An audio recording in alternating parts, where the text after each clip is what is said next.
was a Black Hawk crew chief and door gunner, which is a great place for an angry kid because you can work all that stuff out. It's way easier than therapy. My guest today is cyber strategist and solver of problems, Anna Wheeler.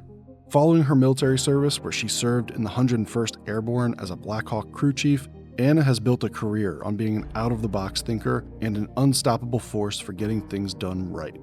Anna's diverse experiences and her unique style have led her to have a lasting impact on large organizations like Symantec, Akamai, and Leidos. She also has a great perspective on adversity and a great philosophy for taking life's challenges in stride. My crew got shot down over there, and we had no survivors. I wear my bracelet because I get to live for all of us, and it means that I have to do it well and I have to do it right. My conversation with Anna covers military, cybersecurity, leadership, and importantly, her philosophy on getting back from the universe the good that you put into it. I don't actually care about the bullet hole. I care about the gun and who fired it and why. If you can figure out how a mechanism works, the machine itself doesn't matter because you can get the mechanism to work. And now, here's Anna Wheeler.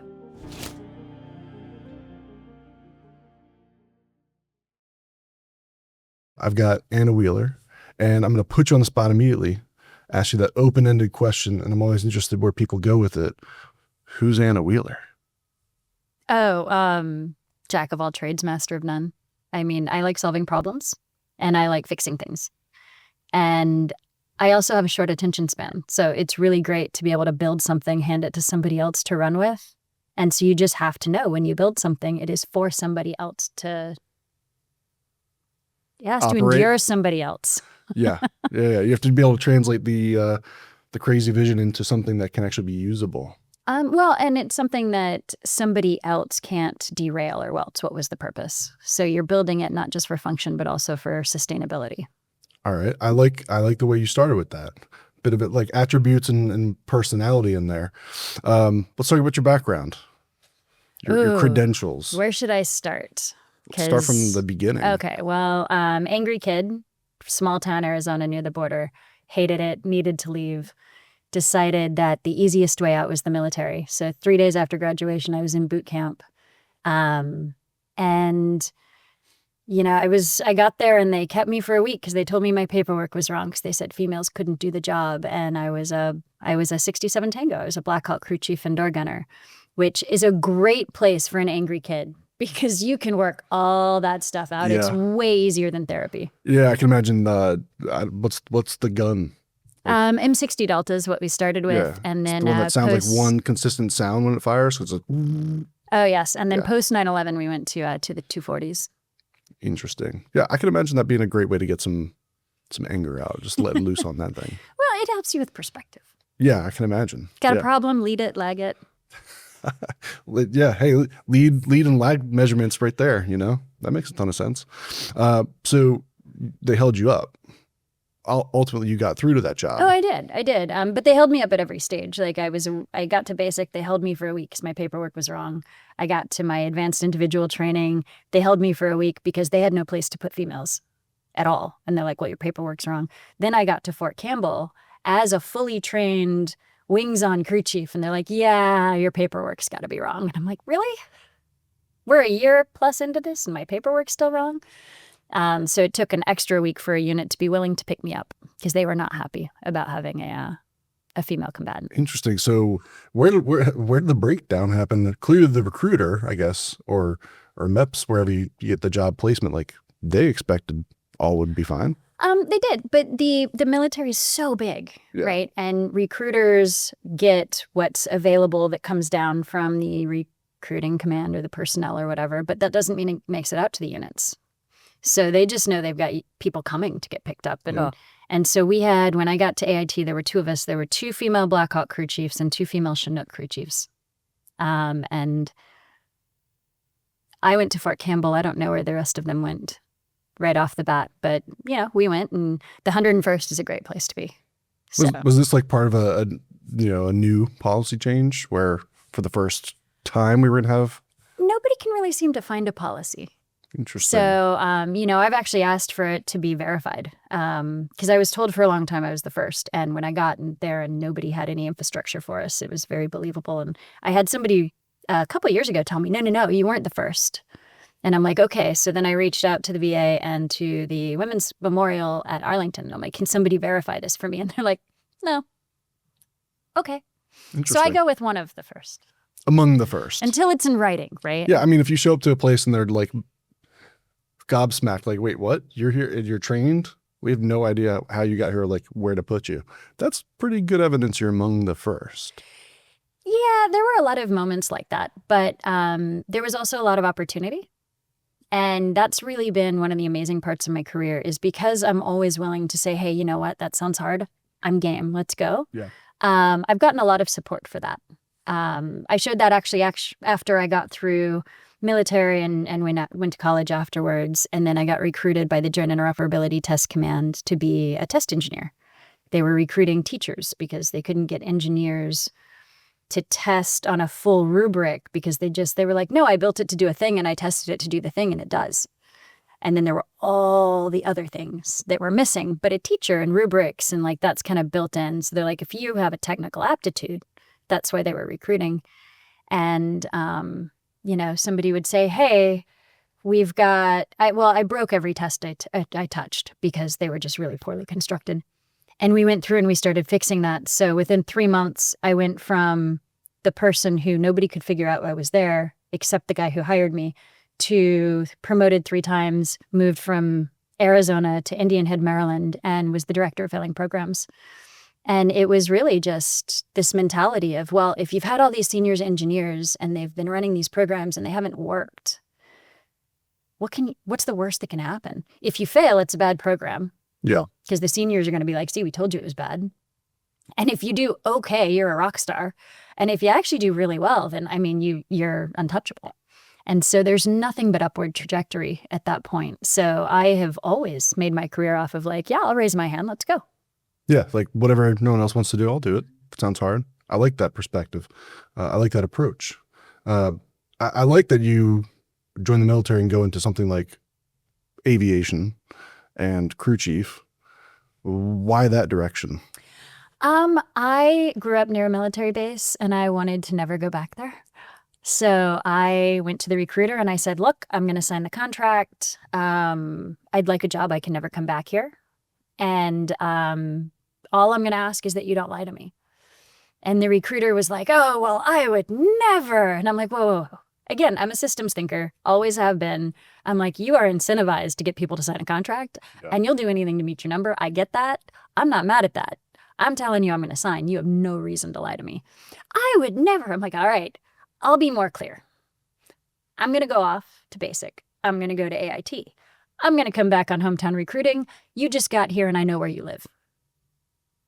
Do you want to have that conversation then? And he was like, I think I have just the job for you. He's like, they're about to open up crew chief and door gunner to, you start as a mechanic, actually. They're like, we're going to open that to 2 females. And I think you should be the first. So that morning we'll fly you up to MEPS. We'll get you in. And so, yeah, I threatened my recruiter and that's how I got the job. And it would end up that no one with that job could end up in Arizona. There was just no placement for them. It was an intelligence base. There was no reason. They'd actually shut down the airfield for everything but UAVs, and UAVs didn't exist back then. So, yeah, the airfield was dead. I'm interested to pull this thread a little bit, but you let me know if I shouldn't. It sounds like you really didn't want to be there. I really didn't want to be there. What were you, what about that place or that area? So I grew up in a town that we had one high school, but it was a 5A high school. It was huge. You had all the small towns from around pouring into it. And there was just nothing there for anyone. People who were there as adults were like, oh, it's great. And then I look at my graduating class who was over 40% had dropped out by the time you graduate, if not more. Interesting.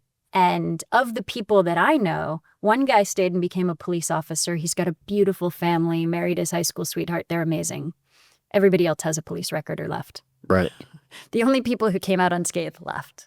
40%'s high. I was just thinking, I remember one guy dropping out from high school. Yeah, it was a lot. It was a place where unless you had a path out or unless you had because you did have contractors and you did have a military base, if you had a family affiliated with that, you were very likely going to kind of grow into that piece. Sure. But other than that, when I was in college and I would actually when I was teaching, because that's my degrees in secondary education with a focus in history and psychology.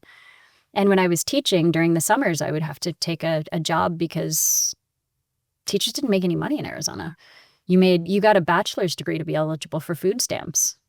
I think we made $22,000 a year. Wow. Yeah, it was ridiculous, which also explains the state of affairs in a lot of places that have kind of that lower educational salary. But so during the summers, I would pick a job I didn't have to be trained for because I felt like it would be irresponsible to waste training dollars and leave, which that is also a theme in my life, is I will do the right thing at my own detriment almost every turn I get the opportunity. And I was looking around the town and I was like, I really wish I could be a bank teller. And looking back, I'm like, that is just a sign of desperation. Aspirations there. But I ended up selling business machines at Staples. So printers, fax machines back then, shredders, and a guy came in, wanted to buy a laptop, told me he needed the biggest, baddest laptop we had. And I'm like, no, you don't. Walked him through his requirements and then got him what he actually needed. And he was like, I think you need to come interview for us. And that's how I got recruited into the Joint Interoperability Test Command as a test engineer. Okay, there's a crazy story there. We're gonna talk about that. Let's pull it back. So, enlist, get me out of here. Helicopter door gunner, hitting lots of stops along the way, but you finally end up in a unit. And they finally sort you out and say like, all right, cool, yeah, I guess you are supposed to be here. They did. And it was a really, and again, this was a completely different time. So we can't hold my experiences then by today's standard. Sure. What year would this be? This was 2000. Okay. And so I got to my unit and you start again as a straight mechanic. So the aircraft is broken into 6 zones. You are every 500 flight hours, a helicopter comes in, and it's like a month-long process to strip it down to nothing and then rebuild it. So, I mean, you've got the airframe, basically. You are packing windshield wiper motors. I mean, you are grease monkeyed up 100%. They're going through an ultrasounding the airframe and the blades and all that stuff. And first 3 or 4 days, nobody said a word. Like, you've got 15 people working on a helicopter in a space, and they will not speak. And so I'm up in an engine cowling, and I realize it's because of me. And for the sake of the podcast, I am going to keep my expletive to myself. But no. I Hold have on. You're allowed to. I have a fairly rich vocabulary. Listen, I'm here for it.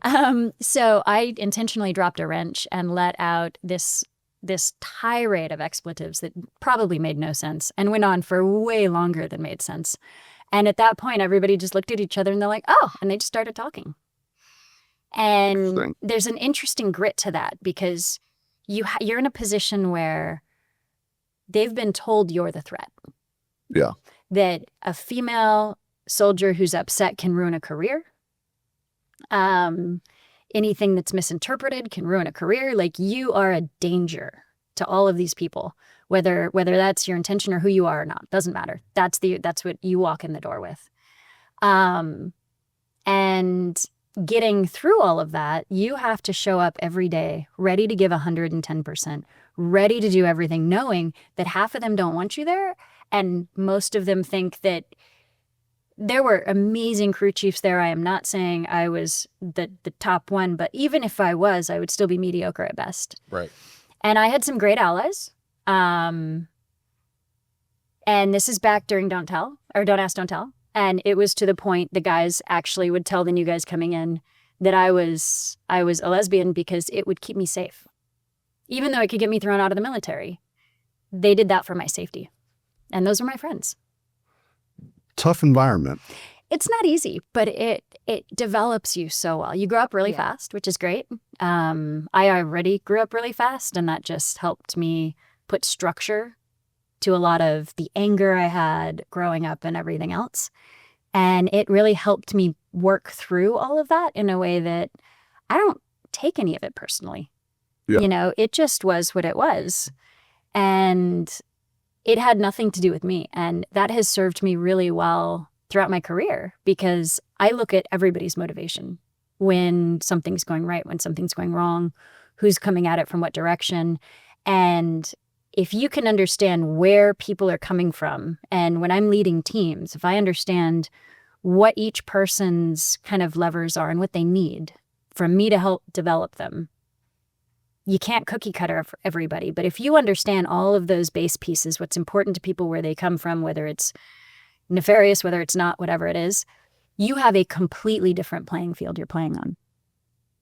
Yeah, I think that's a unique skill set too, right? And it's a skill set, and it can be learned. But yeah, I think once you figure out pulling levers, I think is a good way to put it, and that people have levers. And I love that you had to develop. I mean, I don't love the experience, but I love that you end up with a thick skin. Like, hey, it's not about me, and it wasn't about you, right? Tough though, because I can imagine being in that sort of environment. Any little mistake would be scrutinized at an unfair level because everyone else around probably made the same or worse, and they would scrutinize you. We had those incidences. Yeah. For sure. And actually, one of them changed my unit's perception of me for the better, actually. We had gotten a sergeant in who'd reclassed from infantry. He really had no interest in a female crew chief. And at this point, I was actually over in a flight line as opposed to a maintenance company. And we had been out flying till 3:00 in the morning. The weather was terrible. We were supposed to go right back out the next morning the second there was a break. And a whole new weather front came in and we didn't get to go. Well, I had left the bag of trash in the aircraft. It was just a little plastic bag from the convenience store or whatever. Yeah. And everybody did. But he had me carry that around for 3 days as punishment. Well, you can't have anything like that on a flight line. It gets sucked into an engine, you're in trouble. Yeah. So it's called foreign object damage. Like, you can't have anything FOD related on a flight line. And I'm carrying around a bag of trash while we're moving aircraft. Like, I mean, the safety officer called me over. And he's like, so you want to tell me about that? And I'm like, no, sir, I don't. And he's like, you're going to tell me about that? I said, no, sir, I'm not. And he said, well, who do I need to go ask about that? I said, well, sir, I would start with my chain of command. And he went to my squad leader. And the squad leader had a whole slew of reasons to justify what he did. And when he had come in, he had basically made it so I couldn't do my job at all. He didn't have the experience and had never done the line on the maintenance line. So he wasn't a true crew chief, right? He was a guy in a slot who didn't know what he was doing yet. And so he would actually be trying to figure it out for hours and have me sit on the floor and just read the manual to him. And so I looked like the biggest dirtbag on the planet. And we got a new platoon sergeant came in. He was like, oh, great, a female and a dirtbag. This is awesome. And when I got moved out from under that person, when I got a new squad leader, the platoon sergeant came up to me probably 3 weeks later, and he's like, I had no idea. He goes, you're a completely different soldier right now. He's like, I am so sorry I didn't realize that sooner. And he goes, yeah, leadership isn't always leading. Yeah. So it was great. But it was one of those things where, yes, I got pulled out for that reason, but that's actually the thing that really helped me in my unit. So what was the day-to-day work in that type of role? And then, like, what did you do in that role during your military career? Were you always in that sort of role? Yeah, well, you start out as a mechanic, like I said, and then once you're over on crew, I mean, it's just mission status, right? So you're still doing the unscheduled maintenance, and because scheduled maintenance is the maintenance company, and you're doing things like you're making sure the aircraft's prepped and ready to go. You're making sure the fluid levels are right. You suck down way too much GP8, which is the fuel, because you have to do a fuel test every flight to make sure water didn't get into the tank, because water settles. So it's a whole lot of fun there. And the easiest way to do that is to suck on the it's yeah. So I imagine not the right that way to scuba dive. Yeah. But so you're doing all of that, but you own the aircraft. And Army pilots hate it when I say this, but because back then warrant officers didn't have command authority, you owned the aircraft, you owned the mission, you owned all of it because, for lack of a better phrase, and again, this is not going to be a popular statement, they're kind of like taxi drivers. Like they can override me on a safety issue. Sure. But other than that, it's your primary crew chief, it's your mission, it's your aircraft, it's your passengers, it's yours. And so depending on the mission, whether we're flying nights, whether we're flying days, whether we're moving passengers, whether we're, just doing test flights, whether we're picking up sling loads, whatever it is, it's just whatever needs to be done. Now, were you, clearly, I guess you were in when 9/11 happened. Mm-hmm. Were you at that unit when that happened? Mm-hmm. What happened in the aftermath of 9/11 for, folks that were in at that time? Well, I mean, we were the 101st, so we knew we were going. Yeah. Actually, the morning of 9/11, just got goosebumps. We were all on the way to PT, and our beepers went off. That's a throwback to 2001, for sure. And we had the code to basically rally at the motor pool. But they had the uniform of the day was to go change into, they say BDUs, but we have aviation BDUs or we have flight suits. So we show up at the motor pool, which is weird. So everybody goes home, changes, never made it to PT, goes to the motor pool. And while we're in formation, the chaplain, nobody knows what's going on. That we all know something, our phones are blowing up, everybody knows stuff's happening. But the chaplain comes running out and goes, a plane just hit the World Trade Center. And we're like, sir, where you been? And he goes, no, another one. And that's where the commander just basically turned around, and he was a Gulf One veteran, and he said, all right, we're going to start racking and stacking legal, medical, everything else. Let your families know, get your stuff in order, because we're the 101st and we lead the way. Yeah. He says, so we don't have orders yet, but get ready. And you had a lot of people who didn't know combat, and they had a lot of the kind of bravado and less politically correct things to say. And then you had the guys who'd been there and done that and spent time in Bosnia and everywhere else. And they're like, yeah, you guys get that out of your system now, because the second you land on the ground, you're going to realize this is about people. Yeah. And those things will never come out of your mouth again. Was there a big gut check for you with all that? No, we were ready to go do what we were trained to do. Yeah, that's the point where you can do all the missions you want all day, every day. But until you're actually facing that deployment, you don't know what the world looks like. Now, the interesting thing on that is I didn't go the first time. They realized I was pregnant.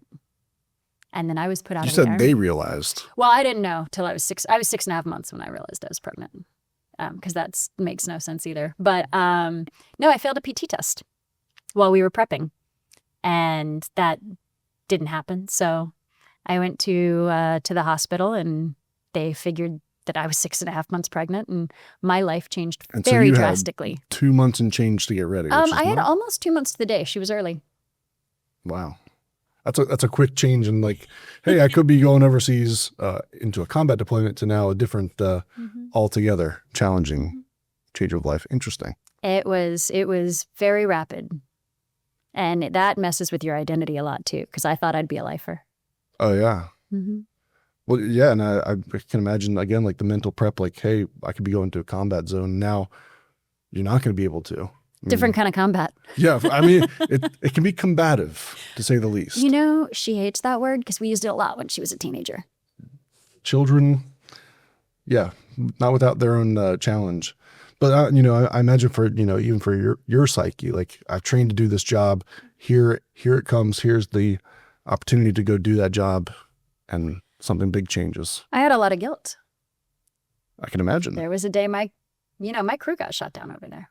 Yeah. And we had no survivors. So I wear my bracelet because not out of guilt anymore, but because I get to live for all of us. And that is the blessing I get to carry. And it means that I have to do it well and I have to do it right.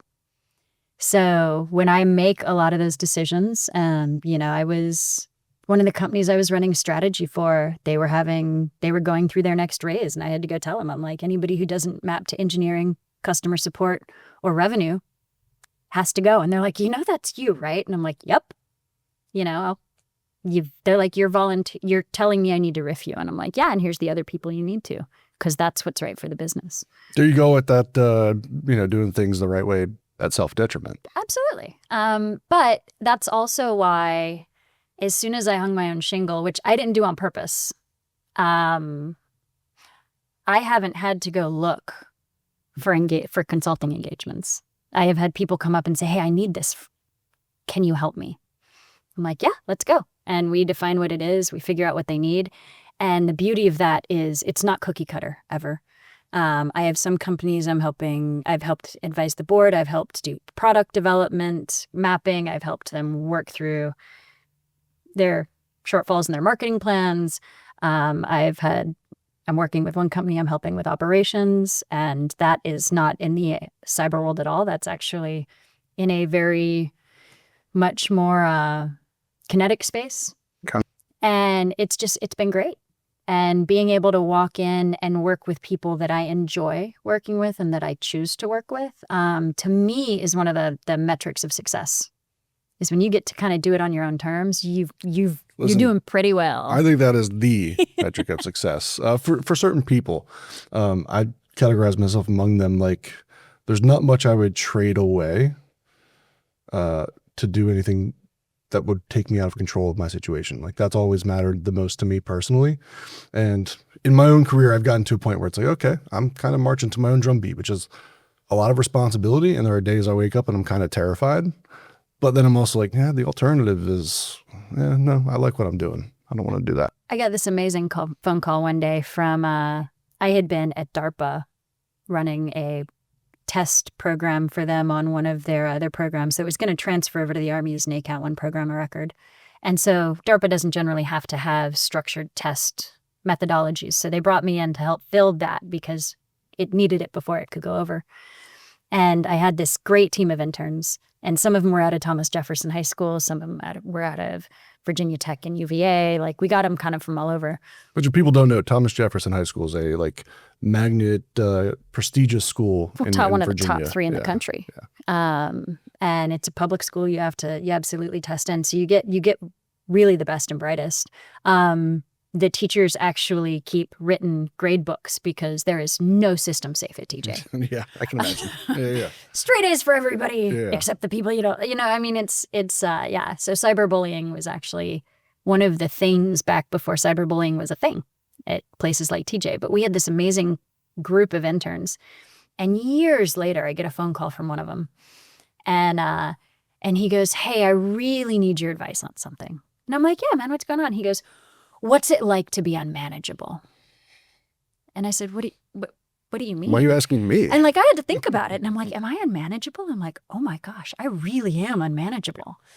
And I realized I will follow somebody I believe in into any battle, and I will run through somebody I don't. And over the years, I've softened that a little bit in I'll gracefully move them out of my way as opposed to just enjoy bulldozing somebody. Yeah. But it's something that question brought into perspective for me. And I was like, why would you ask me that? And he goes, well, I got told I'm unmanageable, and you're the only other person I've ever seen make that work. So I just want to know how hard my life's going to be. Interesting. So it's going to have some ups and downs, buddy. Yeah. Some people are going to want that and some people aren't. But as a systems thinker, it also made me look at how the mechanisms of different size companies work. You can be at a large company and feel like there is kind of the bureaucracy and the middle management, and you get this group of people who just seem there to just coasting through life. But you need them in those big environments, because if everybody's a high flyer doing whatever they want, there's no structure. In the military, they talk about how there's the warfighter and then there's everyone else. Well, the warfighter can't fight if you're not getting paid and your family's not taken care of. If you're not getting fed, if you don't have if you don't have ammo, you've got a whole different conversation to have. And those support elements greatly outweigh the frontline warfighter, but they have so many different responsibilities that the warfighter, if you have a good supply person, your life is amazing. if you have somebody who can get in, decent food, if you like all of the things, and you have these varying degrees of how good those people are, and you feel it, whether you feel it or not. And so being able to look at that and say, okay, yes, it's a big organization. It's heavy. There's a lot of people who are just there to be kind of no, or, well, let's get the paperwork in place. Let's like the people who keep all of that. Those people are so incredibly necessary, or else you can't go fly high. You can't go fly close to the sun. And I imagine that's a lesson you had to learn. Many times. Yeah. Because I have a similar streak to myself. I'm very much like, if I'm focused on something, I'm going full speed. Anyone who's not at my speed, like, we're leaving you behind. Process has not been a marker of my life. Very all over the place. And I'm growing a business and finding, okay, you can't scale that. Mm-mm. You have to scale with process, and you need people who are very different from you, who thrive in that environment where I've rejected a lot of it. I'm like, okay, yeah, no, I see that now. I'm learning that lesson. It can't all be like seat of your pants, but my nature and my skill set tends to be, I think, kind of like yours, where put me in a situation, we'll figure something out. But don't ask me to file an expense report. Oh no, like God. That's the end of the world for me. Like, ask me to follow a process. My brain, for whatever reason, is not a fan of that. But throw me into like a crazy situation, I'm thriving. Like, that's when I'm at my best in a lot of cases. I'm a cybersecurity professional, IT guy by background. I'm also a paramedic. Mm-hmm. And I've been like, oh, now I'm at, the age I'm at now, and I can look back and I can see, oh, I see why I gravitated into these things. IT, my marker of success was they could throw me in an IT problem. Mm-hmm. I would have no idea about the technology or the underlying, tooling, but I could figure it out. Like, I'll figure it out. I'll throw myself into it. Fire and EMS is the same thing. People call, mm-hmm. You show up. All right, what are we going to do about this mess? What are we going to do about this life-threatening condition? Where are we going to get you? Who do we got to call? Exactly. I enjoy that, but I guess not everyone does. Well, and there's an interesting piece of, I get to call myself the two most generic words in DC, right? I get to be a strategist and a consultant, right? There are a lot of those. Oh, goodness. But they, I think a law degree, you could be the third most common, a lawyer. Well, then I got to throw in lobbyist. And I mean, then start running the world. You don't live in Loudoun County, do you? Because if you don't yet, you will. Which are a lot of them end up. But no, it's one of those things where I think my version of strategy is very different. And it has been one of the things that are really difficult for leaders or for the leadership teams at any size company to get behind, because large companies are responsible to shareholders. They're responsible to the street if they're public. They've got all of these, they've got their board that they're answering to. And to tell somebody, you have this problem, I need 2 years to solve it. And I'm going to do, like, I would have these conversations with one of the leadership teams I recently had, where I'd go in and say, okay, here's the problem. Here's what we're going to do to solve it. And they're like, that'll never work. I say, okay. First question, what if it did? Like, well, it won't work. And I'm like, I'm not asking you if it will. Check it in for a second. What if it did? And they're like, oh, change everything. I said, okay, second question. Are you telling me not to do it? Or do you want to see how far I go until I fail? And at that point, you've tempted and challenged. And they're like, I want to see how far you go till you fail. What they don't realize is, instead of failing, I'll just pivot till we get across the finish line. And it worked. We went from, a customer who doesn't talk to people, doesn't know our name. We paid a firm a whole bunch of money to go ask the customer what they thought. And they're like, who? We don't. And then by the end of my 2-year campaign, we won a $2.4 billion largest contract they had, and had $6.8 billion in the pipeline. That was very real, because even though they hadn't worked with us yet, we were who they wanted to work with, because we put all the right trappings in place to prove that we were there for the right reasons to deliver on mission, and less because of a price tag. I want to ask you, because I struggle with this myself. What is it that makes a good strategic thinker? Like, what is strategic thinking? So understanding what a lot of people want to do is they want to put a bullet or a Band-Aid on a bullet hole. I don't actually care about the bullet hole. I don't even care about finding the bullet. I care about the gun and who fired it and why. So you can sit down with a client, a customer, a team member. You can sit down with anybody, and they're going to tell you the first thing that bothers them. And I guarantee you that's not what bothers them. That is a symptom of something else. And so one of the most difficult certifications I have gotten is as a facilitator. And it's because I know I am an impatient communicator, because I like deliberate, effective, concise. I want to get to the point. Let's go. And most of the time I'm moving so fast that I know where we're going before we get there. So I just want to cut to that. Yeah. You can't do that. So in a facilitation, you have to sit down and you have to just stand there, and you can't even lead somebody to take a step. You just have to sit there and listen till they're ready and then take it with them. And then you have to do it again and again. And then you just keep asking those questions till they get themselves to where they need to be. And that was the most difficult certification I've ever taken. But when I look at a situation, that's what I'm looking for. I'm looking for what the root cause is, what the actual problem is, and what would be a viable solution that makes whoever your stakeholder is that's having that problem or being your problem child, how do you make them the hero? Because you turned somebody who's your biggest naysayer into your biggest champion if you make them the hero instead of trying to solve your own problem. So it's all kind of a deluge of multiple pathways into a facet to where you just pick the right horse. Yeah, well, that's I like the way you characterize that. Back away from the problem. Look at why that problem happened. Obviously, there's a tactical problem in front of you. There's a bullet hole. Someone's got to deal with that. Let them deal with that. But we got to figure out, how did that happen? Where did it come from? Who did it? Is it just, is strategy as simple as like, hey, let's take that 3,000, take it up to 30,000 view? I think the beauty of strategy is that it's never simple, but it's also always simple. And I know that sounds silly, but it's all going to be different because it's all different. It's all a different machine. It's all different parts, but it's still a machine with parts. So if you can figure out how a mechanism works, the machine itself doesn't matter because you can get the mechanism to work.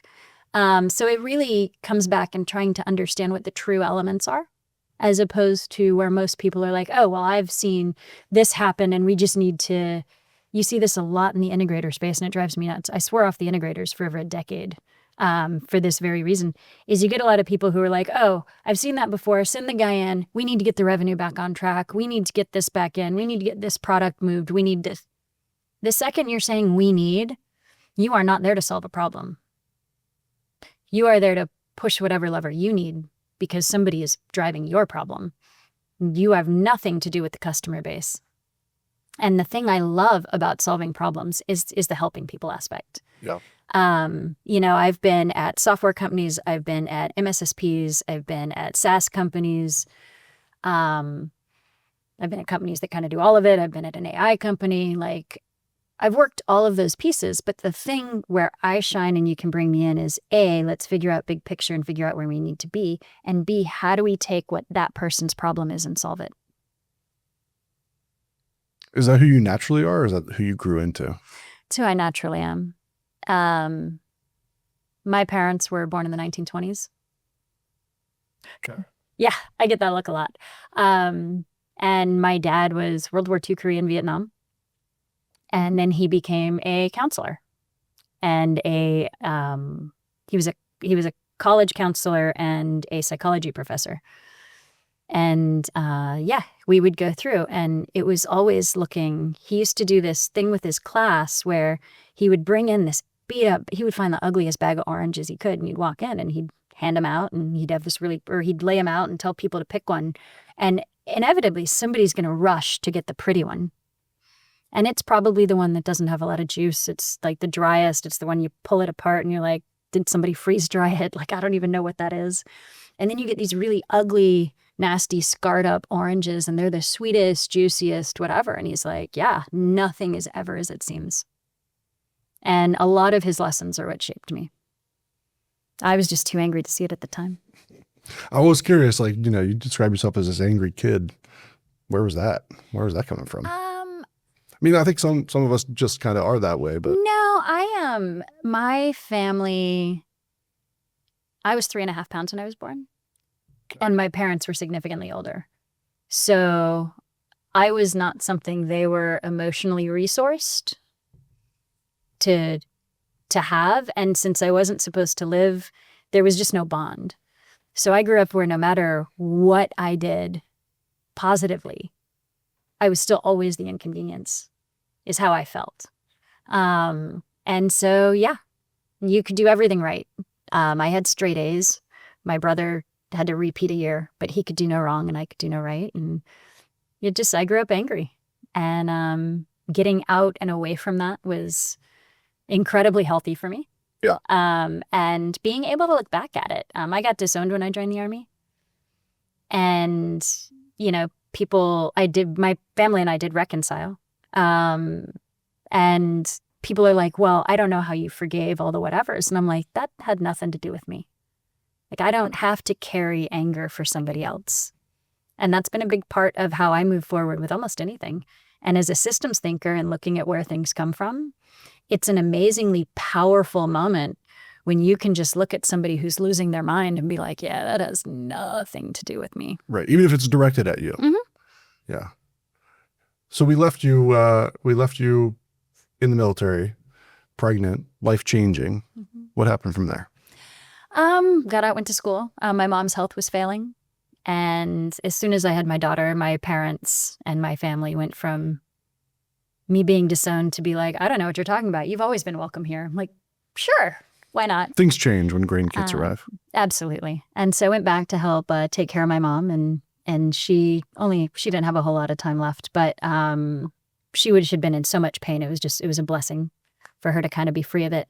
And yeah, got my teaching degree and then took the first transfer I could get out of there when I got sent to Indian Head. Maryland was not a place I was familiar with. And that's kind of what catapulted me over to this coast and got to the DC area and just fell in love with it. It's the first place I've ever considered home. You said you got a degree in teaching. You also mentioned history.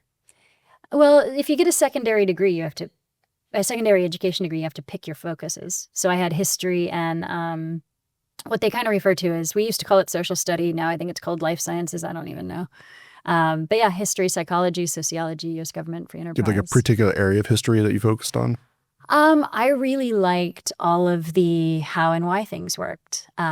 It was interesting when I would teach because I would, you get these. I had an amazing mentor. When they put master teacher, her pictures next to it, she was phenomenal. And she told me one day, she said, it's really interesting. You've had these other teachers come up and like try to give you lesson plans and materials and quizzes and all the things. And I'm like, they're date driven. Like, I don't care about the date. I'm dyslexic. I'm ambidextrous. That date is not going to help me at all. Sequence of events, why things happened. That's why we study history. Where this lever leads that action. Those are the most amazing to me. I mean, Churchill, like all these beautiful things that happen globally. And some better, some worse. But you can absolutely see cause and effect. And if you start looking through enough sources where you get the discrepancies is actually where I really enjoy. So I like something that is new enough to have enough sources to look at it, but old enough to actually have done something. Interesting. I'm big into history as a very casual, like, follower of history. And you hit on a point that, like, connecting of events. I had this, I was watching a documentary recently about the Normans and the Norman conquest.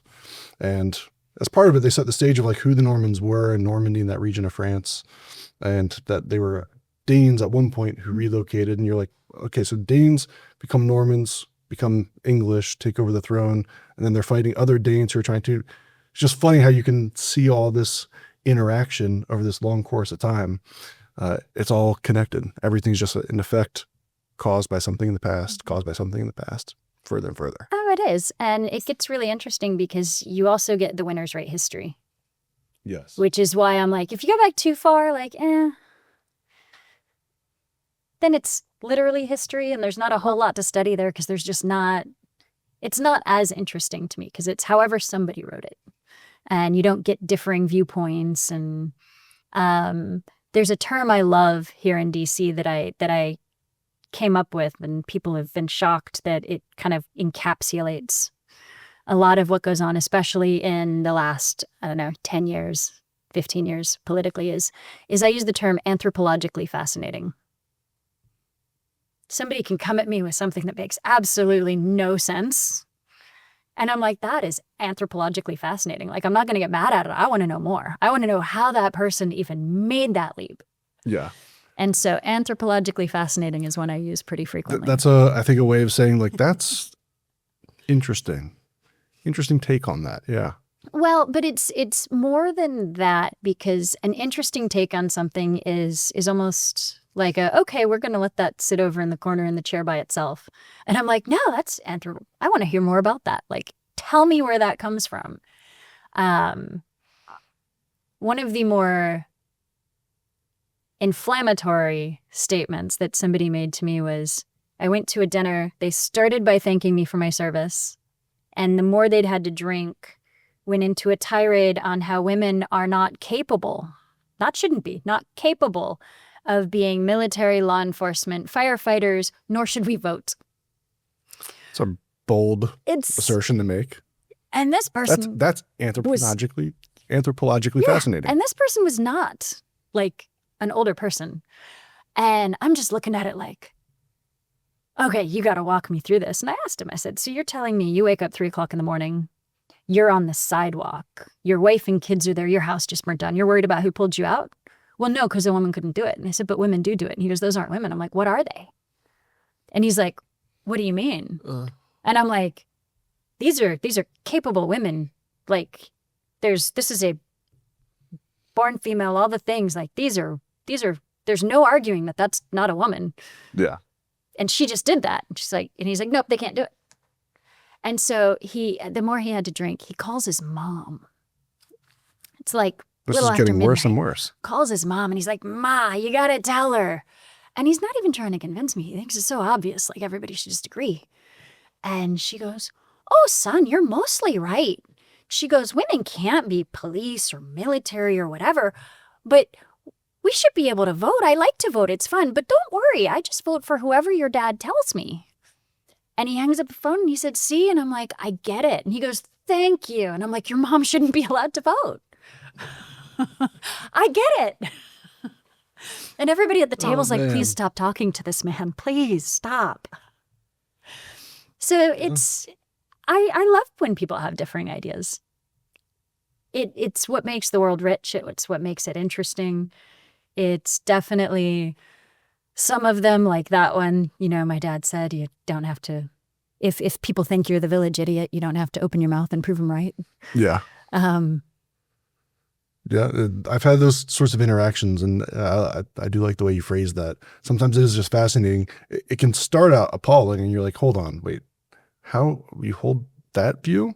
But you're like, reality demonstrates that you're wrong.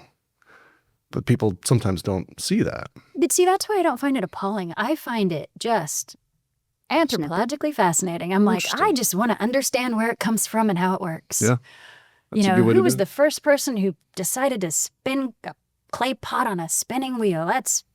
How did that guy's brain work? Who thought eating an oyster was a good idea for the first time? Yeah. I love oysters. I don't know that would have been my leap. No, yeah. There are certain things you look at and you're like, I don't know that I'd be the guy that tries that, but I'm glad someone did, I guess.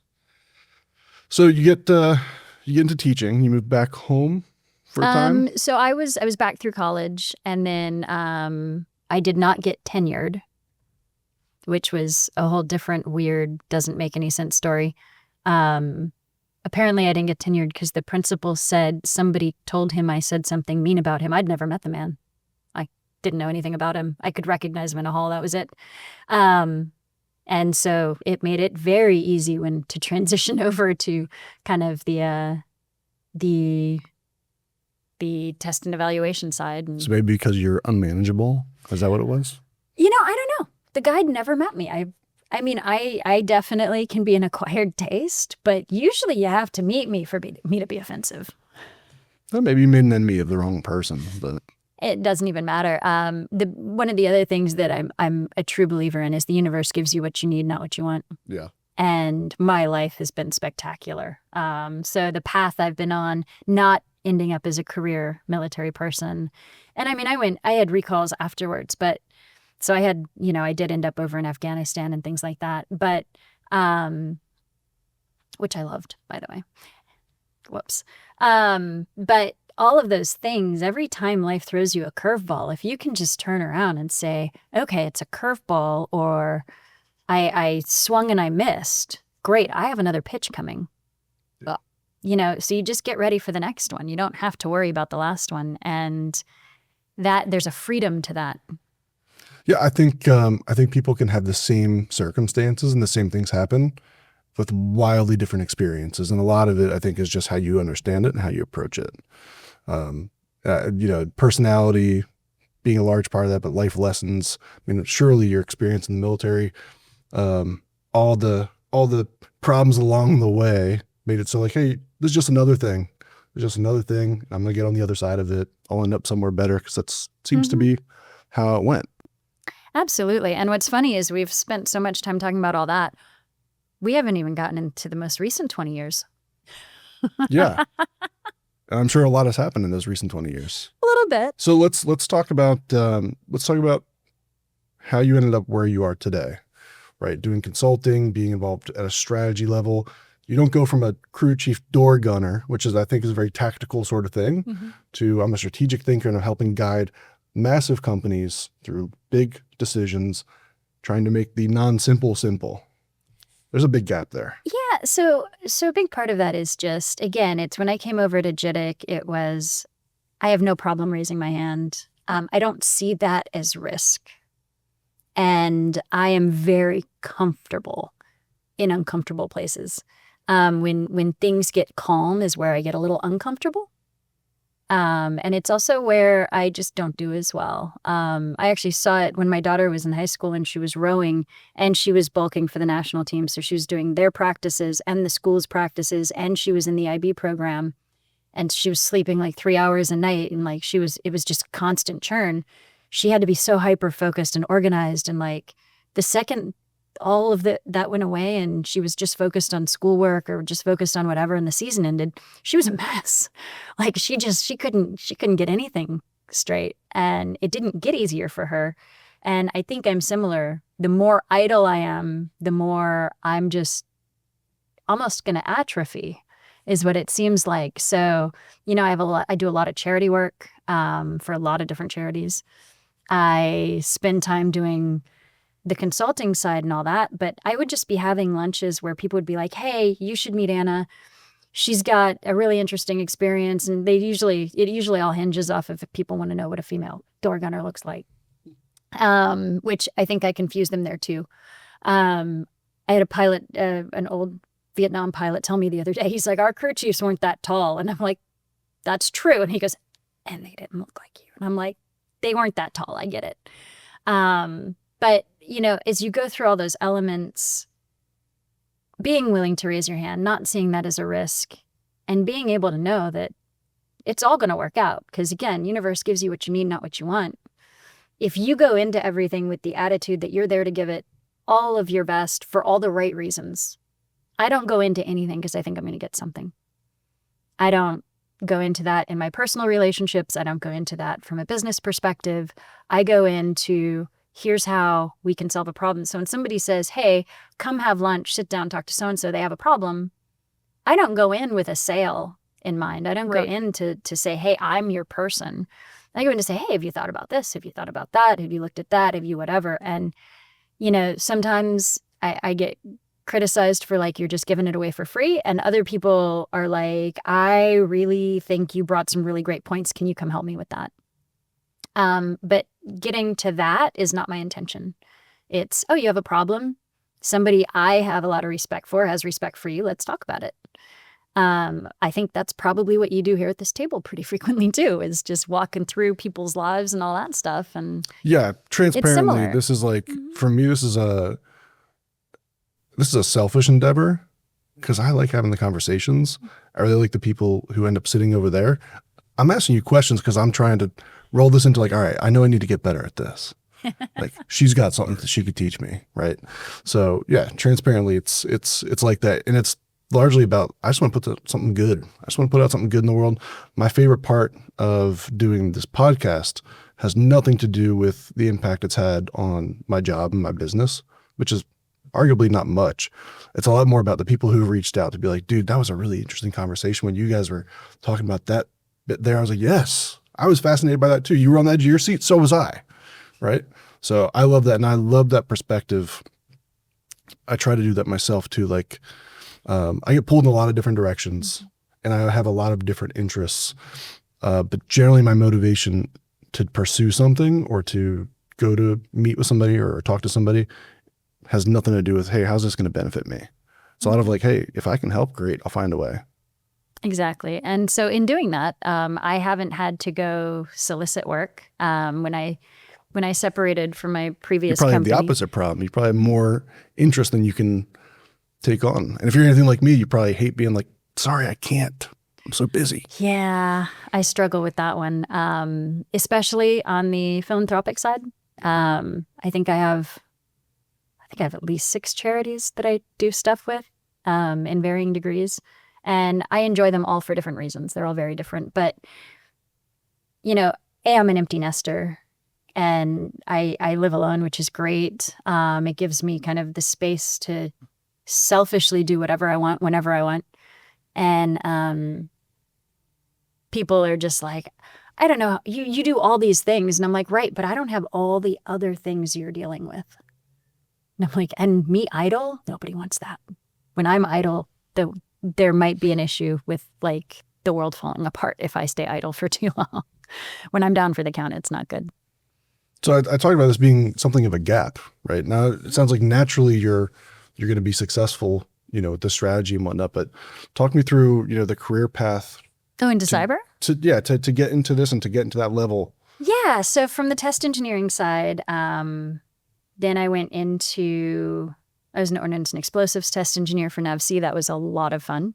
You I just can imagine. blow things up for a living. You're having a lot of fun in your life so far. You're flying in helicopters, which is super cool. Never won't be cool. There will never be a helicopter that flies over that I'm not going to stare at and be like, that's the coolest thing that happens. And then explosions are the second most cool thing. So we're having fun. Yeah, absolutely. So, but I was an NT5, which is the equivalent of kind of the GS 14-15 band. And they asked me to apply for a job that would be a promotion, and I didn't have time and grade. So I'm like, okay, well, if I don't have time and grade, why are you asking me to apply? And they said, well, we need 3 candidates so we can give it to that guy. And I'm like, oh, okay, cool. Like, that's awesome. It was a very small community. He was the right guy for the job, and no question on that. And then I asked the question that kind of sealed my fate there. I said, well, if I had time and grade, would I be considered? And they said, no, you don't have any PMO experience. So then one of the programs I'd worked on at JITIC called and said, we need a functional design lead to come build all of the problem children out for the program at the PMO. And I'm like, that's the word, PMO, let's go. Which would be Program Management Office? Okay. Thank you.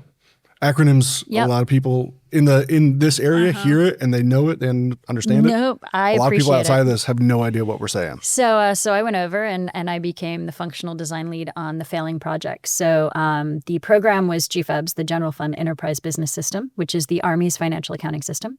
At the time, it was the largest SAP implementation in the world. I don't know if it still is, but when I say problem children, I got foreign military sales, which that money doesn't work like any other money in the government.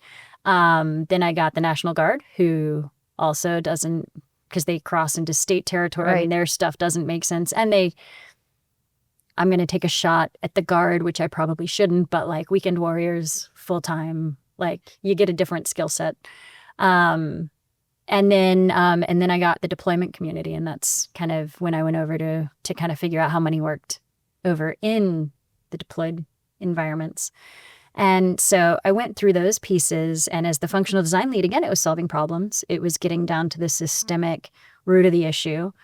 We had people sitting there saying, oh, yeah, our process is like that because, well, it's really a faux process. And I'm like, dude, if you use faux and money in the same sentence, somebody should investigate you. Like, we're going to rework through that.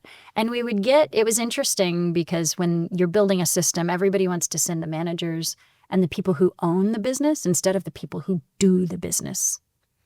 So we'd sit in a room and they gave me a Lean Six Sigma Master Black Belt who was supposed to help keep everybody keeping on kind of thing. And I had a big yellow legal pad and I had everybody's names on it. And I had 3 columns and the columns aren't labeled. All you see is people's names. And I just start putting marks in people's columns and I'm tallying them up. And he's like, "You gonna walk me through that?" And I said, "Sure. Productive comments, non-productive comments, and people who just aren't even engaged." And he said, "What are you going to do with that?" I said, "Well, productive comments are definitely going to stay and they're going to be protected. Non-productive comments are going to be, we'll just say, re-educated on their role here and what value I expect. And people who aren't going to contribute are going to get 1 warning shot and then they're not coming back after lunch." And he's like, "You're going to weed people out on the first day of a 7-day workshop." And I'm like, "Yep." He goes, "I don't think you need me here anymore." And he went back to Pentagon. And we got those people out who were the obstructionists. And all of a sudden, the people who weren't contributing opened up because they were the ones who actually had hands on keyboard doing the work. They were the ones who these processes and these decisions would make. And it became something that became very ingrained in me is just like the engineers testing a system to do what it's supposed to do instead of everything else, the system has to work for the user. And if the user can't use the system, it doesn't matter who thinks a process is in place. They don't understand what that person goes through day to day. Yeah. And again, it goes back to that root cause. Where's it coming from? How do we pull it out? And when you pull the people out of the room that those people aren't going to speak in front of because that's their boss and they think their boss's job is to represent everything, whether it's correct or not, you have to identify that and get it out. So I did that. And after that, when I came back, I got into program and project management. And I got laid off, which I think has happened 4 times. So, with this area, contracts end, whatever. It's fairly common. It's no mark on anyone's record around here. And somebody mentioned to me that I should go work at Symantec as a cyber engineer.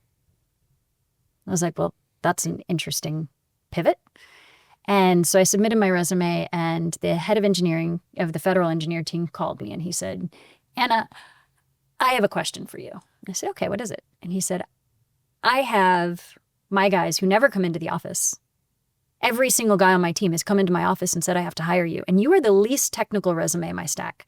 What is going on?" And I said, "Well, it's really simple." And he goes, "It can't be really simple." I said, "It is." I said, "As you mentioned, I know your team and I can do something they can't do." And he said, "What's that?" And I said, "I can take highly technical capabilities and I can have a human and business conversation, which are 2 different things.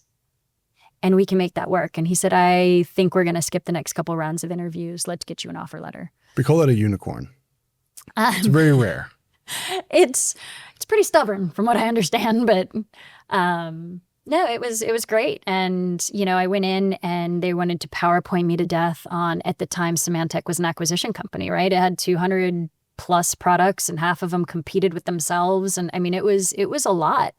And I started looking through all these PowerPoints and these training and whatever. And I'm kinetic, I'm tactical. I want to touch things and understand how they work. I don't want to read about it or hear about it. I need to do it. And so there was a whole group of new SEs that had come in. And so I went to the manager and said, "Hey, look, I would like to organize a lunch and learn every couple of weeks, and we'll get one of the subject matter experts on a product to come in. But it's a 4-hour thing. Like we'll feed people lunch, but we're going to get into the systems. We're going to play with them. We're going to pull up the virtual realities, the virtual machines, and we're going to put everything through the paces, and we're going to do configuration work and all that." And those experts started being like, can I come to the next one? Like, I want to know more about the other stuff too. And so it just grew so quickly that it actually became how Symantec was going to train the incoming classes from then on. And it turned into a constant professional development cycle where that just kept going. And it was because I was like, yeah, you know what? I think there's a different way to do this. And I had the support of my leadership to do it, and it was great. And then from there, I got laid off. And at that point, the Broadcom acquisition had happened. And so I got my whole team. It's never a good sign. Yeah, my whole team got cut. And the senior vice president of the Americas, who had been our federal VP, calls me and he says, Anna, I don't like this, but you're about to get a call from Akamai. He goes, do whatever you want with it. On paper, they never would look at you, but they told me what they need. It's you. Take the call. And I did. So then I went over to Akamai, which is just a phenomenal technology. And so Symantec gave me the kind of endpoint. Akamai got me outside the firewall. And then I got recruited over as a senior vice president at Qualys to build public sector out as an emerging market. So that gave me the critical infrastructure piece. And then went on to an AI and machine learning company to run their strategy from the startup side. And then from there, one of the guys I served with called me and he goes, hey, I need a strategist over at Leidos to come and help us get into a space that we don't have any capacity to do. And it's a space you've been in. I had experience with that customer, but not really. Everybody I'd known was kind of rolling out from that space because I'd been away from it for 10 years. And yeah, we went through and we laid out the campaign strategy. The leadership at that time was so strong on like, we're not going to win this by writing a good proposal. And it's a customer who you can't get in the door with if they don't know you. So what do you do? And that's where I was able to build the strategy and have those conversations. But what if it worked? And then it did. And it was a good run, but it was time for me to get back out. And I had been doing some consulting that was corporate blessed as long as it didn't compete. And so some international companies and things like that. And it'd been great. And so when I got laid off this time, I had this great little fallback into all these people who were just like, finally, we need your help. Come here. So is that what you're doing now? You're just helping in all different areas? Mm-hmm. It's pretty broad coverage. It is. And it's a lot of different things. Some of them are strict technology. Some of them are business. One of them is building a company that is in a kinetic space, which is obviously got a lot of movement at the moment. Yeah. And I've got some big decisions to make in the near future on some of that, on where some of them need some full-time help. So some opportunity there. Do you, of the technological things that are happening, the new technologies that are coming up, do you look at any of them and see one as like either, hey, that's the one that interests me the most, or the one you're like, that's the biggest, baddest, the most revolutionary that's coming? Well, it's behavioral trends a lot. Your attackers have behavioral trends. Your defenders have behavioral trends. The critical verticals have their trends. And for years, people were dumping a whole bunch of money in, and they had to have their own socks, and they had to do their own things. And they started to realize with the talent pool shortages that that's just not going to fly. Yeah. So I really like kind of the OpenXDR and CTIM platform kind of idea, where you can take any of those technologies that already exist in an environment, and you can take all of those data feeds. And the way that it currently kind of works is when let's say your CISO, who is arguably one of the more difficult jobs because you don't have C-suite, it depends on the organization. They all do it differently, but you may not have the C-suite or board recognition and authority because you've got the CI, like you're balancing all the things, but you are definitely the guy who's in trouble if something goes wrong. You're like the last person to be heard, but the first person to be lectured. You're the first person to get cut. Yeah. It's a beheadable offense when it's not an if you get attacked or if you get breached, it's when. And so you've got these presentations that go up, and you've got the IT groups who are going to do their thing, and you don't have the authority to make them really do anything different. And you also, if you need them to do something, you hand them an unmanageable task, right? CrowdStrike outage hits and you're like, go patch 240,000 servers and bring them all up now. That's not realistic. That doesn't even make sense. So you've got all these different pieces. So by as you're taking the snapshots of the different parts of the environment, it's kind of like having 10 puzzle boxes and pulling pieces from each one and then wondering why it's not a clear picture. Because they're taken at different times in different context. And if you get a platform like this where you've got the data flowing into it and you can contextualize it and you can actually pull pieces from the same puzzle box, it's a lot easier for the board. It's a lot easier for everybody to see what the actual picture is. And so I think there's a lot of value there, and it gets away from the rip and replace kind of mentality that was going on. And I think the other piece on that is there's a huge market where people are getting away from individual SOCs and they're going more to the managed service providers. And so a platform like that in the hands of a managed service provider, I think changes the game. I think it makes you more secure. I think it gives you context.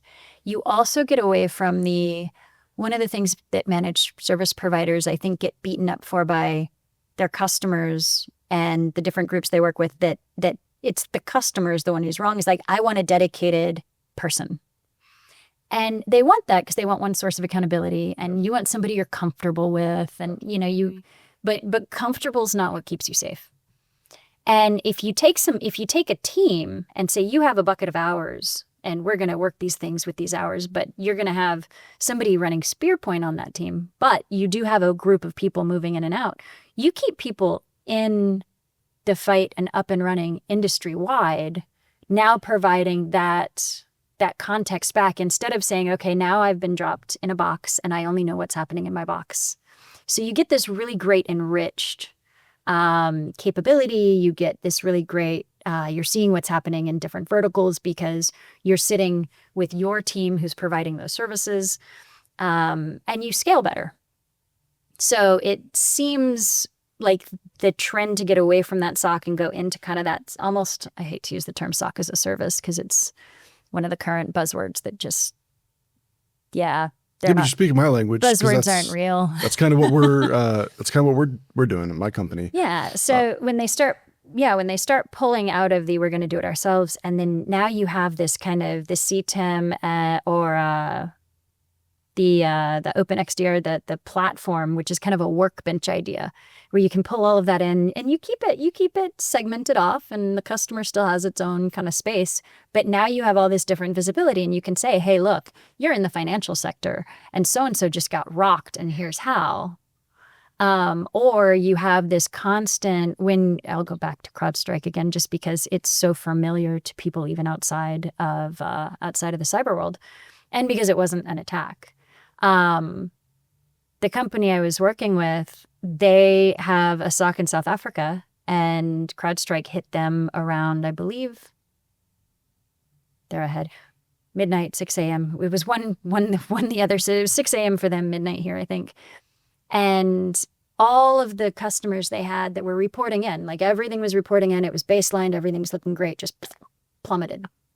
So they reached out to Microsoft and they reached out to CrowdStrike at the same time. Well, they ran their own diagnostic first.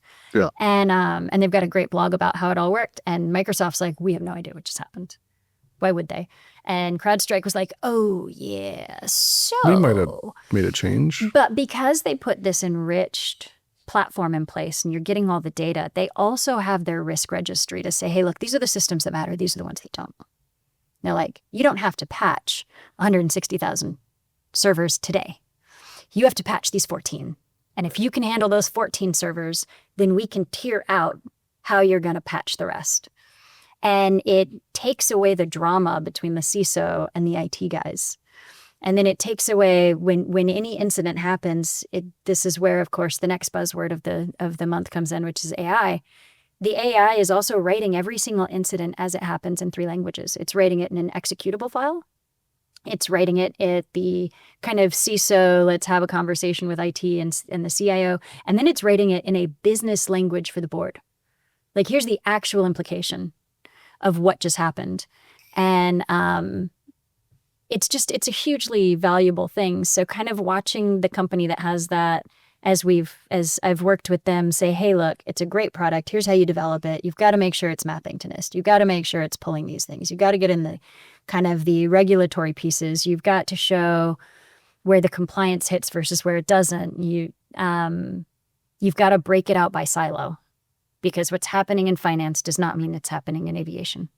Right. Being able to help shape that's been very cool.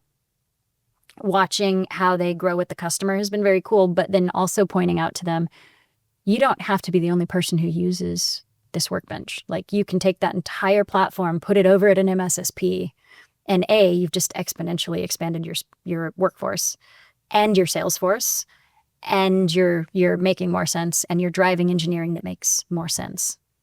So by doing some of those things, it's just cool to watch it all evolve. It's kind of like watching a kid take its first steps, and they're not at the teenage stage where you have to like want to beat them with their own baseball bat. Not combative. Yeah. Yeah. The MSSP challenge, I mean, that's, like I said, that's where we operate. And as we're scaling, this thing does come up where there's a temptation to silo. You do have the big client who's like, hey, I want someone dedicated because I want to know who I'm talking to every time I pick up the phone. Not just on the security side, but we also do IT operations, and it's the same sort of thing. And we're facing that temptation often to be like, sure, we'll do what you want. But often I have to be like, that's not what you really want. That is nice to have, but you want us to have broad coverage. You want to know what's going on across industry, not just in your little world. I don't want the team who's responsible for securing your environment to only know yours. Well, and the other way to approach that from that client's perspective is, do you want us to be a staff aug company, or do you want us to bring a capability? Right. Exactly.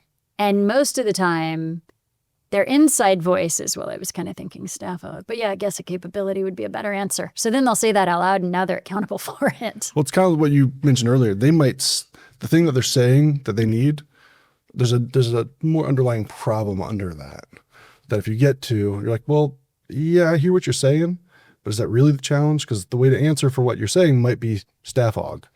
But the real problem is you don't feel confident in the security of your organization. You've got concerns. I got that for you. I understand that.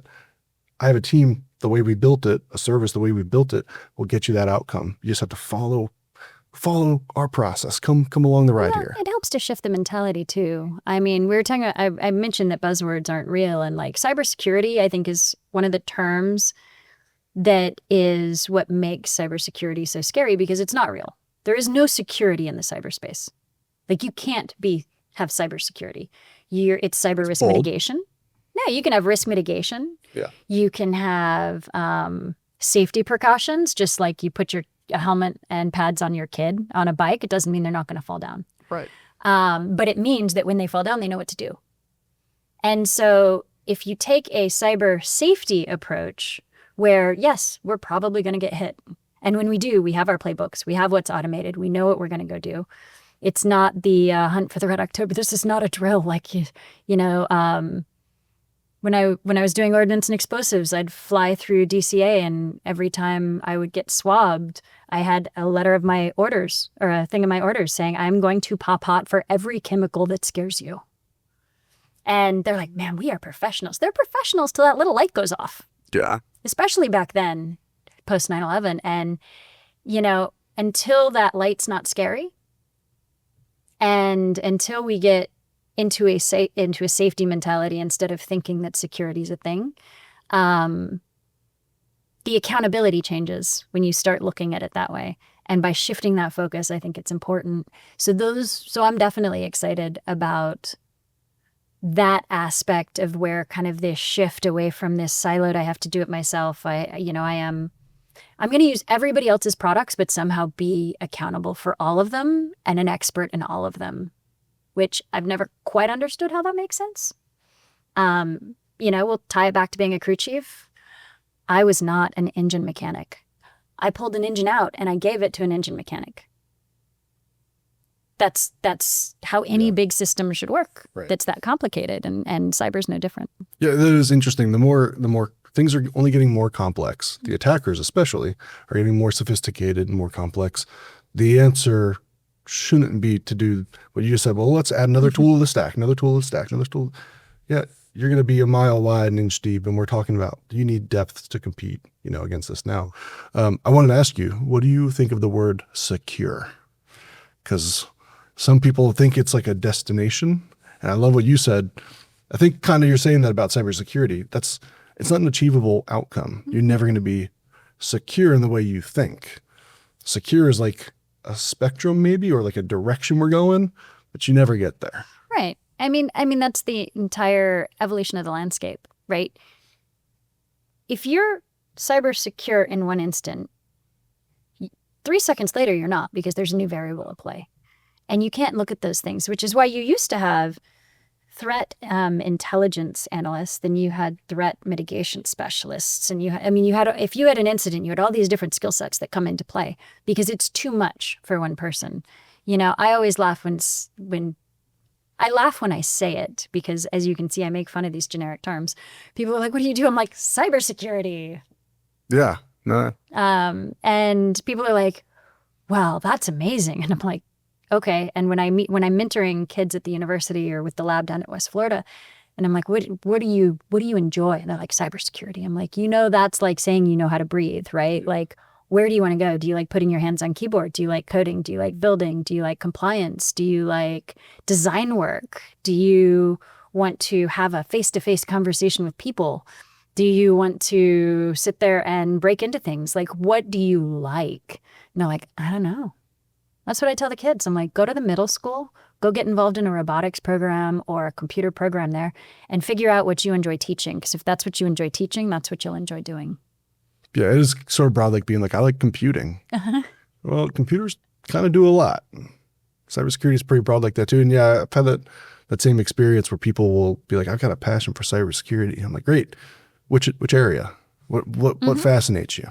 Is it the systems, the interconnections, the networking, the physical, the hands-on? So yeah, I think where we need to see the space evolve is away from the marketing words, right? Yeah. Like cybersecurity, zero trust. Ooh, zero trust, which is a philosophy. Sure. It is a practice. So when somebody's like, I have a zero trust product, I'm like, yeah, do ya? Yeah. Do ya? We're going to talk about that. And you poke at them a little bit and they're like, well, you have a facet of role-based access control, or how to lock something down at the machine level to use blockchain to tell you whether it's been meddled with or not. Like, there's aspects of different things. But if we get away from the marketing terms, and AI is obviously the big one. Yes.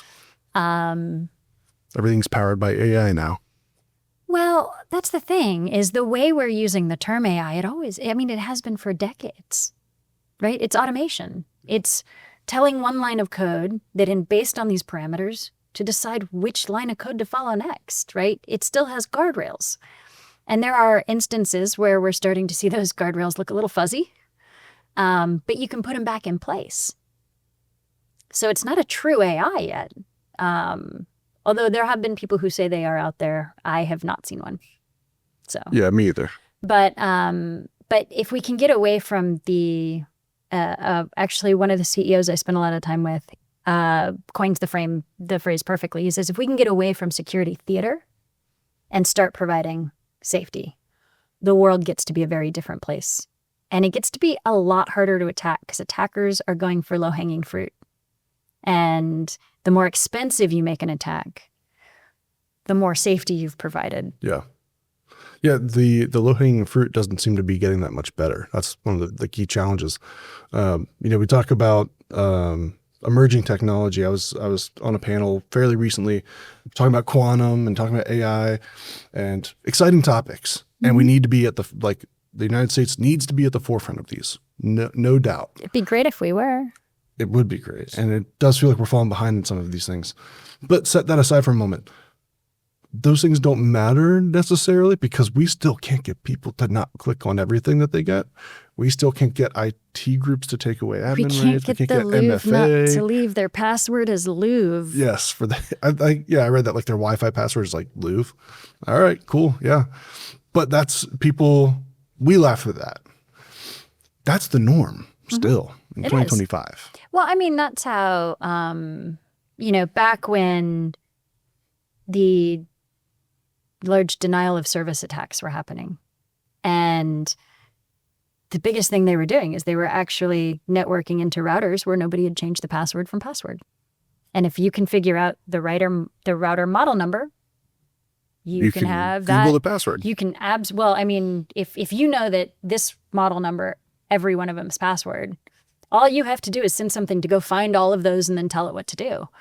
And basic hygiene is real. And one of the complications we're seeing is when we get into these pass keys and multi-factor, you will never hear me say is a bad idea. But when you have pass keys versus multi-factor versus key loggers or password loggers versus everything else, I mean, you get to a point where I know I have a password logger, and then my OS has a password logger. And sometimes if one doesn't pick it up, I have to go check the other one to see if maybe it picked it up.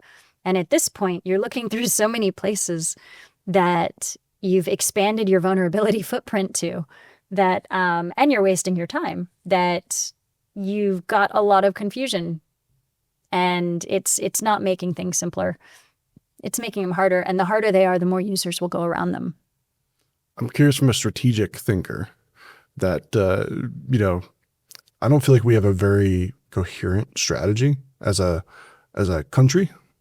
And as, even the industries, I'm the defense industry. There's a big cyber regulation thing going on, and we're playing a big part of it with our business where we do a lot with it. I'm not seeing a whole lot of strategic thought behind a lot of it. Are we referring to CMMC? Potentially. Okay. So this is not going to be popular. All right. And I'm here for it. Sure I'm going to catch. I am not going to make friends with this statement.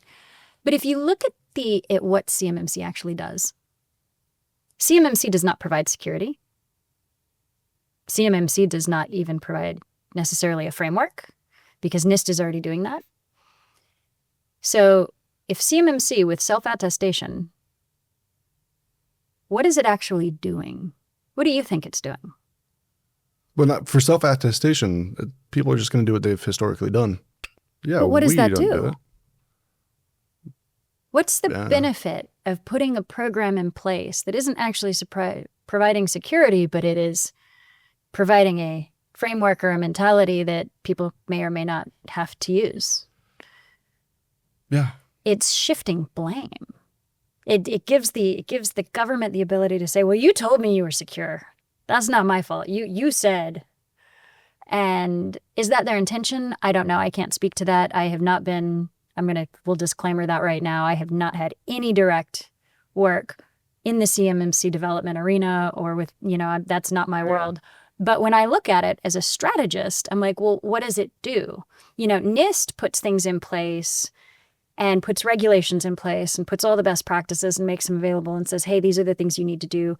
And then you've got, CISA, who turns around with all the 2,000 critical infrastructure or companies who've been identified as critical infrastructure and says, if you can't do it, we'll help you because this is good security. FedRAMP, expensive, did a lot of things. You needed sponsors. The process we can throw a lot of stones at. Put the right controls in, put much better controls in place to provide some of that and to, the IL policy levels, all that. And for people who don't know cyber, these are just, if they're confusing you, they confuse all of us who do know it too. And a lot of it overlaps, but CMMC isn't even doing that. CMMC is saying, go do all these things and then tell us you did them, which to me, yes, it speaks to good hygiene, but the way that they do that sounds a whole lot more like it's a shift of blame.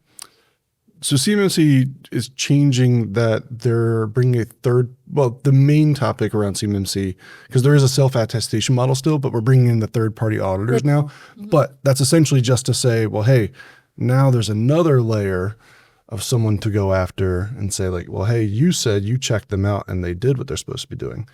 Mm-hmm. Never mind the incentive behind things. It's a free market answer.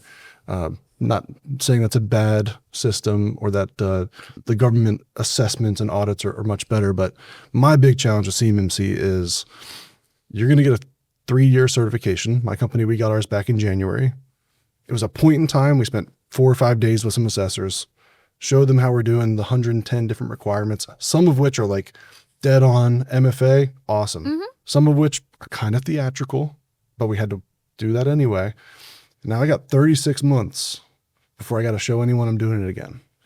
I think technology is going to change in 36 months. Well, and do you think you're going to keep that properly configured and moving forward? Do you think you're going to keep, who's the team that's sitting there staying responsible on that, right? Yeah. You know, when I was at the various product companies, people would be like, do we have the assessment of all how these different, what the competitive landscape is and the features that our competitors have? I'm like, no, if we write that down, we're wrong 10 minutes later, right? And nobody's going to maintain it. So we will always just be wrong. And it's the quickest way also to get caught looking like a liar who's just throwing shade, right? Because the second you're wrong, you're wrong. And you start looking at that too. And we saw it, we see it with FedRAMP, where you're turning around and you say, okay, I now have the auditors in, I got a sponsor, so they've assumed some of the risk because it's hard to be 100% there. Yeah. And I had to submit a risk mitigation strategy. And now I'm busy doing other things. And we'll get to that whenever the sponsor gets mad enough to threaten to pull my sponsorship. And you just ignore it, right? And that's not because anybody's nefarious or bad. It's just human nature. We've got a lot of things going on. Yes. You know, in the military, like, we're not always going to do everything 100% the right way. Sometimes we're just going to go get stuff done. And if we don't have the right tool to do it, we will figure it out. And that's what users do. If it's too hard, they just figure out how to go around it, not because they don't want to be good citizens, not because they have this real goal of wanting to be a threat, and not because they're outwardly defiant, but because you made their life hard. And until we start figuring that out, then we're gonna keep struggling. This might be some part the similar personalities. There's the don't box me in sort of. Like, maybe I don't know how to think inside of a box. I'm incapable. Yeah. And sometimes things like compliance requirements can feel very boxing in. And my thing is, I'm fine. I'll follow the rules if they make sense. We have to ground things in some sense. And part of what I was asking about a coherent cyber strategy. Look at CMMC as a piece of that. I'm okay with enforcing compliance requirements on an industry to say, hey, there's a minimum standard that needs to be met. One of my big challenges is the minimum standard and the way that we've rolled it out has been so non-strategic. If the strategic goal was let's prevent the loss of this critical data, 95% of the loss of the critical data has been tied to like just turning on multi-factor authentication. My approach would have been, if I was in charge, and there's probably a good reason I'm not, let's go make sure everyone has that instead of making sure some of you have that and 109 other things.